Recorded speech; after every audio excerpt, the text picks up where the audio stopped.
Good afternoon and welcome back to Independent.ie's Floating Voter Studio. In studio this afternoon with me I have John Downing, Irish Independent's political correspondent and former Deputy Government Press Secretary under the Green Party and Fianna Fáil government. Thanks for coming in, John. We'll start off with looking at the Dublin constituency.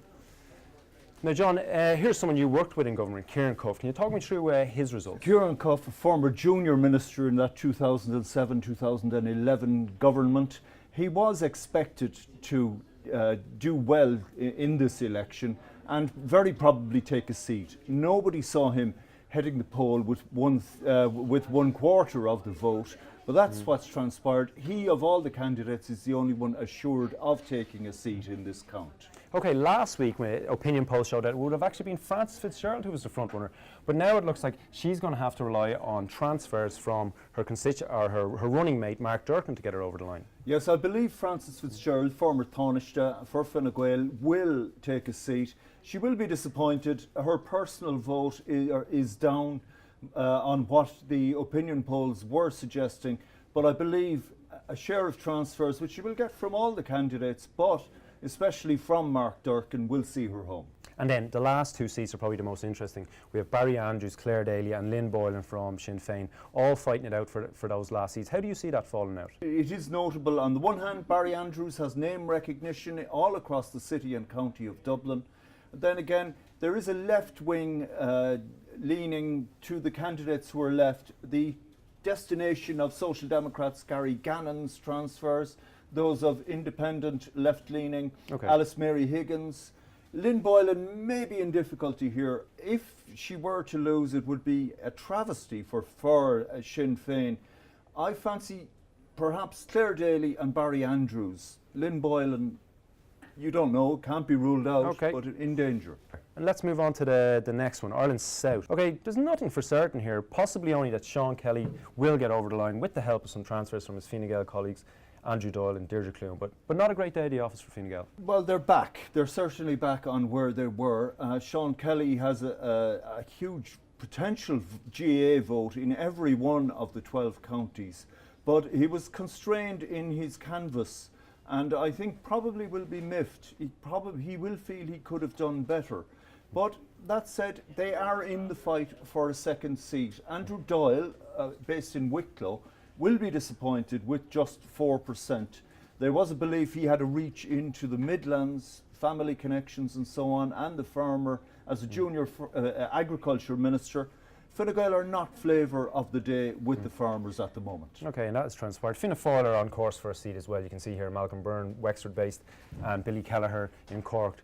Their combined votes will see one or both over the line. Yeah, well, Billy Kelleher will be elected. Malcolm Byrne will be in the scrap for the last seat, based in Wexford.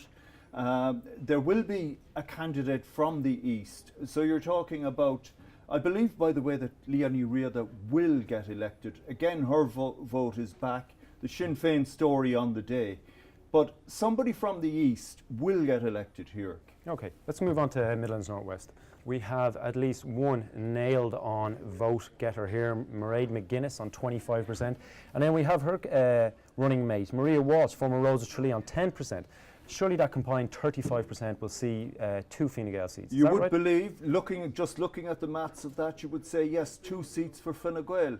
However, Mairead McGuinness is very much a personal vote as much as anything else. Question marks about how she is transferring to Maria Walsh, former Rose of Tralee based in Mayo. They clashed during the campaign. Suggestions from early tallies come with a health warning, suggesting the transfers maybe not that smooth. What a really bad day it looks like for Fianna Fáil over there near you when you see Brendan Smith on 6%, Anne Rabbitte on 3%. That means a combined 9% for Fianna Fáil in a constituency where they really were expected to take a seat. The conventional received wisdom was that there is enough vote in those 13 counties to deliver a seat for Fianna Fáil. The second time really that they've messed up. Brendan Smith argues doggedly that he can still shade the last seat. I doubt it. The other question will be Peter Casey, who got 1 out of 4 votes in the presidential He tried election. to court last. Fianna Fáil after the last election. It didn't really work out for him, but is there a soft spot in Fianna Fáil for Peter Casey? I think there's a soft spot for Peter Casey in the Bog of Allen, Okay. as far as Fianna Fáil are concerned. Then the final thing we'll just look at here is Saoirse McHugh. She's been the star of the last week. She took on Peter Casey on the RTE primetime debate and won. And now she's on a surprise 12%, and probably is pretty transfer friendly if you're looking at people like Maria Walsh, maybe even Luke Ming Flanagan and Matt Carty and others who would have a traditionally environmental vote as well. Yes, she came from nowhere in that debate, performed very well, was the big winner in that televised debate. Again, with the Green, it being very much a Green day out there today, she could be in a scrap for the last seat. Interesting, very warm tribute to her from her adversary Luke Ming Flanagan on Twitter last night. Thanks for that, John. More on Independent.ie's floating voter later today.